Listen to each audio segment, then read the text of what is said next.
Well, President Trump has been clear about this from the beginning, that he's not happy with NATO. He doesn't believe that there's an imminent danger from Russia. And in fact, he's pursuing a policy course of normalization of relations between the US and Russia.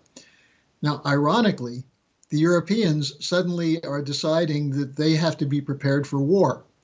And this goes back to during the election campaign, there was talk from Ursula von der Leyen of the European Commission that Europe has to be prepared for war and has to Trump-proof NATO.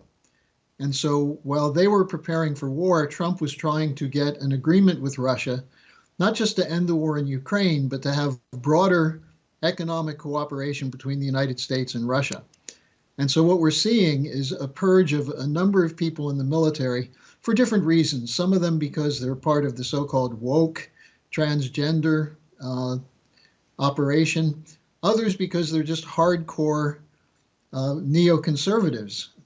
Before the firing of Shoshana Chatfield, they fired Thomas Hoff, who was the head of US Cyber Command and the National Security Agency.